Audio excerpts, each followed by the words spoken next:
Welcome back. Not only one of the most anticipated films of the entire Sundance season 2015, but also a wonderful moment for me personally. I have been a fan of this woman's comedy for some time, and the fact that I get to sit and chat with her about a film in which she is the subject. This is a documentary called Tig.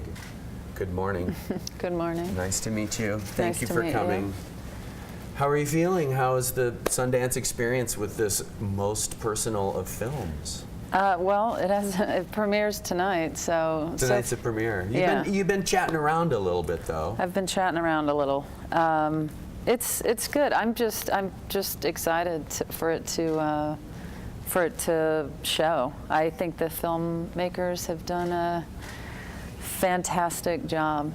I really do. It's an odd feeling to be so excited, and it's about me. It's my name, and it sounds like I'm an egomaniac, but it's truly all credit due to the filmmakers and how they filmed it and captured everything.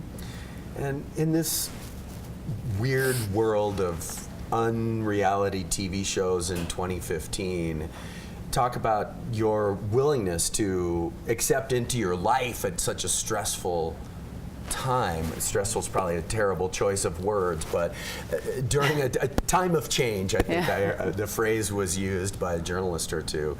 But talk about that decision to say, yeah, these are really cool, really smart, brilliant people, but still, I got to let them in.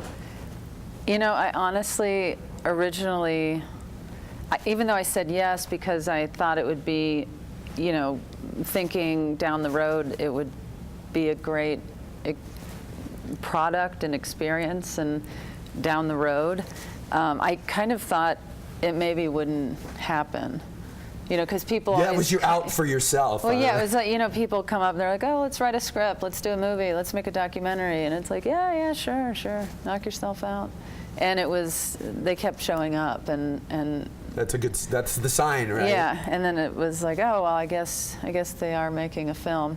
But I also thought that I had made it through the majority of the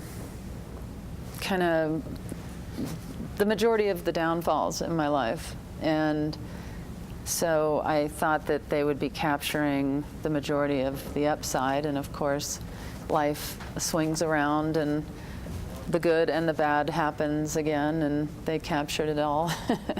And so I'm glad that I did it. I mean, every day of filming, though, I was reaching a point of losing my mind.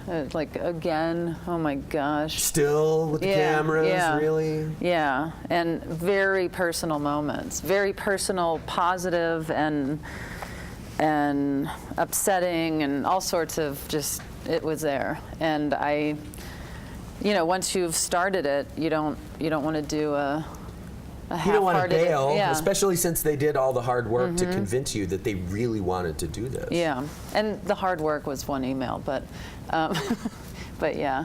So it, again, I'm truly so proud of it. People keep asking, like, you must be so nervous, and you know, I guess I could start to get nervous, but I can't wait for people to see what the filmmakers did. Was there a transition time for you of being able to sort of have honest, real emotions, and of course in a very stressful moment, but even in a lighter moment,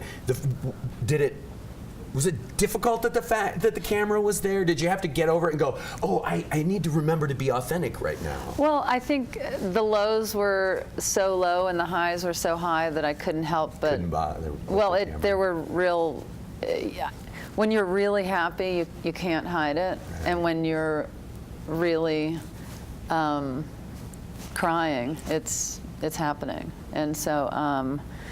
But there was an awareness that the cameras were there, but I couldn't suppress either. I also read a quote from one of the ladies about their consciousness. The directors? Yes, about their sensitivity to, you're a public person, but we're all private persons, and in that private part of the experience that there was moments when they said, you know what, now's the time to stop, to back off.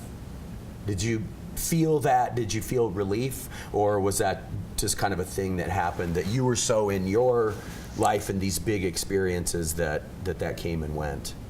I mean, I definitely felt like, I mean, it wasn't some crazy reality show where they were going to just bum rush me no matter no matter what was going on. I wasn't under any sort of contract. Although that might be a fun film to make after this one, would be the send up dramatization. Not going to happen.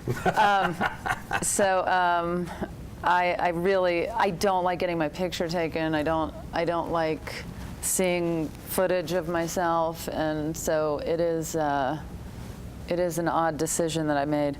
But I did feel like they were respectful and left me alone at times,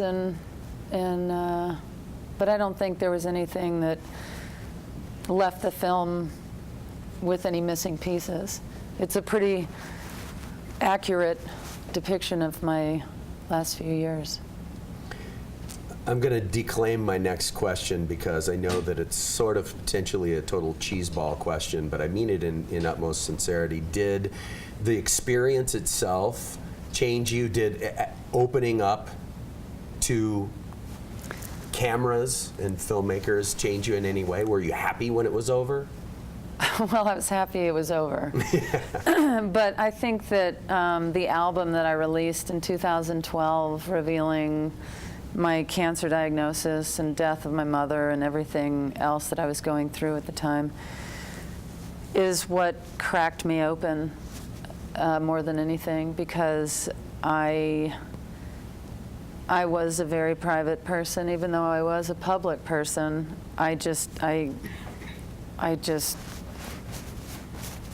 there was no entry. And comedy especially is, I think, a genre or an art form that lends itself, in my experience, in knowing comics who want to or need to tell jokes, to share their creativity, but also not really wanting to go any further than that. It's like, that's what the jokes are for, people. Yeah. That's why I take the time on stage to hold the amplification unit up, but after that, my work here, And now you're at Sundance. That seems ironic. A lot of people coming at you in this place. Oh my gosh. Yeah, I really think I've stumbled into the right and the wrong career.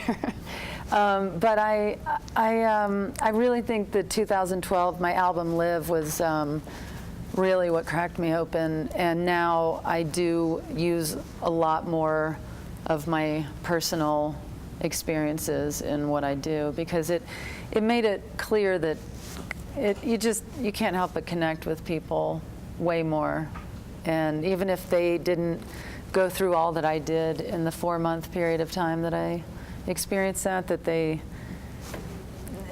even when you're having a bad day, it's still relatable.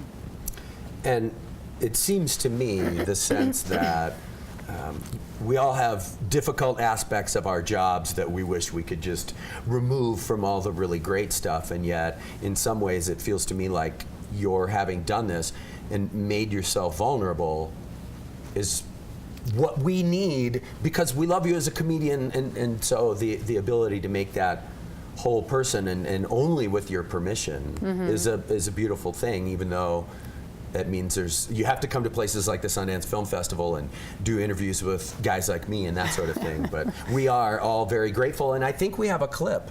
Oh, we do. We do. This is. I don't know if it's going to be very revealing. Okay. The clip. I think they're trying to keep a lot of. Of course. Things. That's part of the magic. Is just, yeah.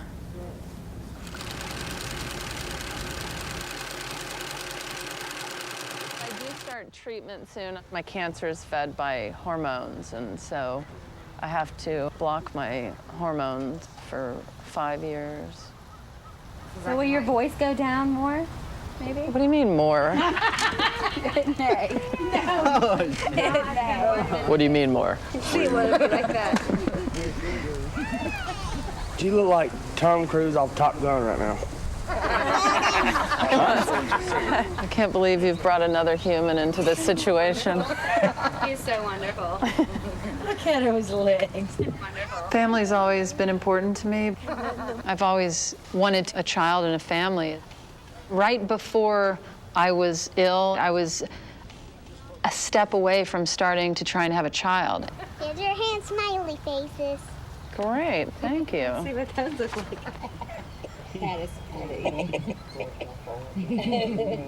Thank you. You're welcome. So, There's your life. yeah, that's my family back home in Mississippi, and that was when I had traveled back to my hometown to visit my mother's grave for the first time since her funeral, and so yeah, that's it's just not a very revealing moment. But I notice I am wearing the same T-shirt today that I was wearing in that clip. And that's all right. That's pretty cool. And it's not unusual. I wear it almost every day. So. Congratulations. Congratulations for being kind enough and having the openness to share with us, those of us who love your comedy, and to share the rest of your life and through this film. I hope that you have a wonderful experience at Sundance, and we're grateful for you to come to Park City Television. I'm happy to be here. Can't wait to see the whole film. Tig Thank you. Notaro. It's my pleasure. Thank Thanks. you very much. See ya. The film is Tig. It's premiering today, but of course, it's going to be seen and seen. I'm quite sure of that. I look forward to that very much so myself. A quick break. We'll be right back with more In the Can after this. Please stay tuned. Thanks for having me. Yeah, you bet. It was really great.